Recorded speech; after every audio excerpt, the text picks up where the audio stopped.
I hear it all the time. There's nothing to play. There's no fun games. With the chaos that's going on, I get it. But there are games to play. They're out there. You just have to search for them. Though they may not be AAA games, so you can't be picky. I found some, so here are 5 digital games that need to be highlighted. I wish some of these would become physical. Anyways, Unknown Fate. First up, this is a first-person shooter, puzzle-solving adventure with platforming.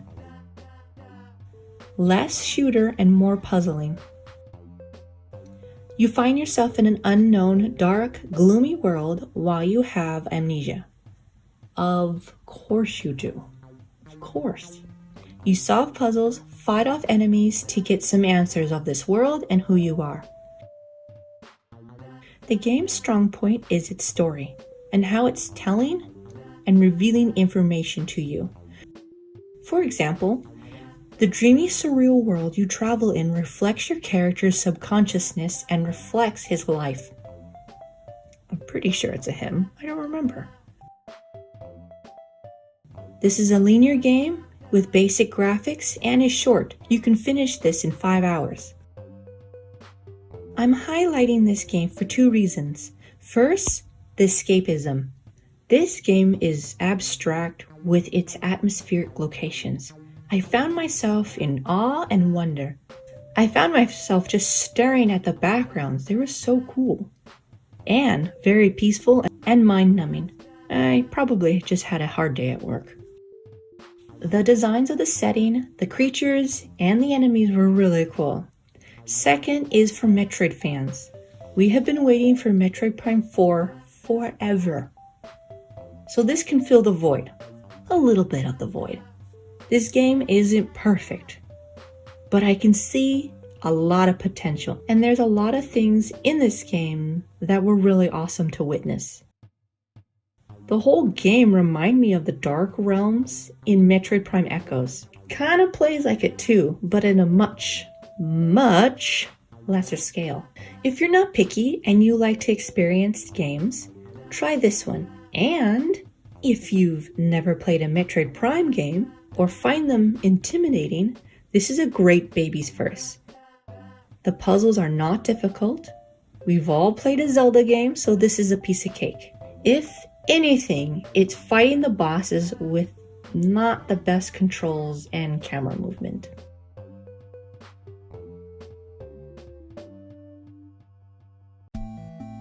Wizorb. Anybody remember or know of the really retro game Breakout? That's what this is. I believe this is the best take on that classic game. A castle town was under attack and you, the great wizard, can help them. Restore the town with money earned, and in return you gain spells and useful items, plus you get to save the day.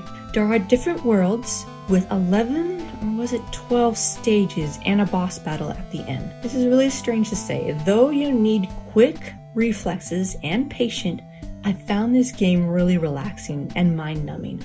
I completely enjoyed this game and did everything. I do a world a day and I kept thinking about it.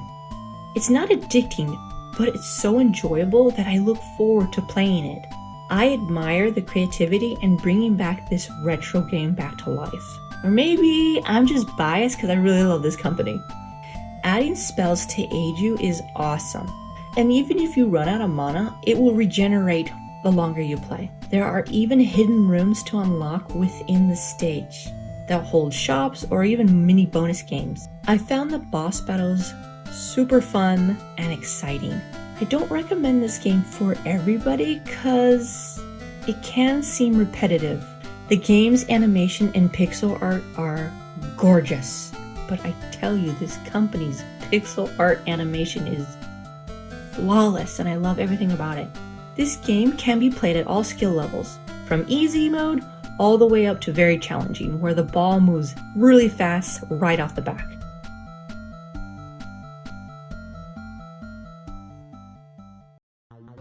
Ponpu. First off, this game caught my eye because of the art. Very unique, very cool. I love the limited color choices. It makes this game stand out even more. Along with that, great animation. It's very fluent. It even has some crazy and extreme facial expressions. It's hilarious. I love the character designs. I'm like this demented duck or something. Some people who have played this say that this is a Bomberman clone. Yeah, I guess, but there's also ricocheting bombs around, so it's a little different. I've never been a Bomberman fan, but I get it. This game is pretty basic with worlds and lots of stages within them, and of course, boss battles, which to me, I found actually kinda hard. You can't rush into these and you have to be tight with the controls. Other than that, this game seems very repetitive. But that's not all to this game. There's multiplayer. Now that would be fun. Though this game couldn't hold my goldfish attention span, I respect the design and the new take on this genre.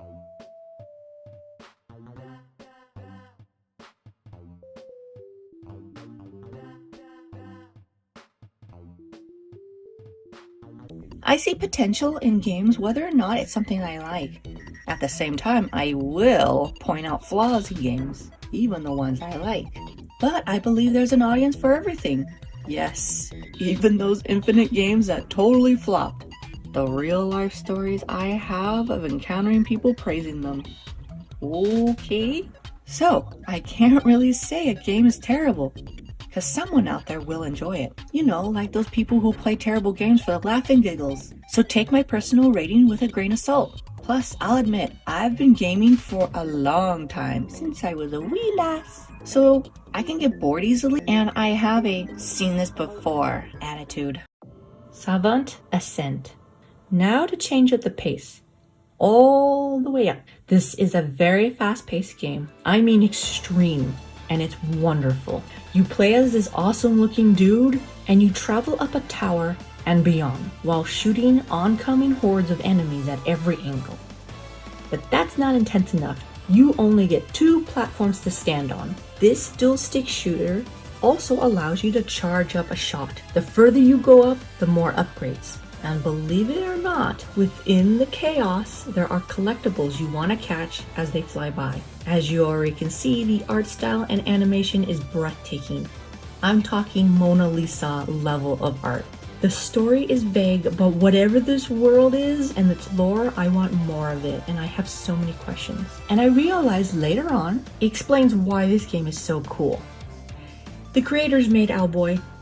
No wonder it's amazing. As you can tell, this game isn't for everybody, but there is an easy mode if you want to give it a try. But it's still very challenging. The Sirena Expedition. Lastly, something to relax to. This underwater walking simulator is heavy on narrative. This is almost like a visual novel. But it's not all storytelling. There are a few puzzle solving, platforming, and a few spooky moments. Well, I guess normally it's spooky because it takes place in the abyss. But I'm weird and I think the ocean isn't scary at all. I actually wish I could live down there. Anyways, I'm loving the comeback of the low poly. Of course, for us old gamers, it's very nostalgic, but I also find it so charming and just fun. It allows your imagination to go wild. The atmosphere and the mood is this game's strong point. The game is fairly easy and very short, but I enjoyed this. I felt like it's a sample for more to come, and I'm ready for more of this stuff. If you're not into the horror genre or never played a horror game, this is a great place to start. Alright, you gotta try some of them. I play them on the Switch, but you can play them wherever you play games. I hope you find something cool to play and enjoy. There are good games out there, you just have to dig.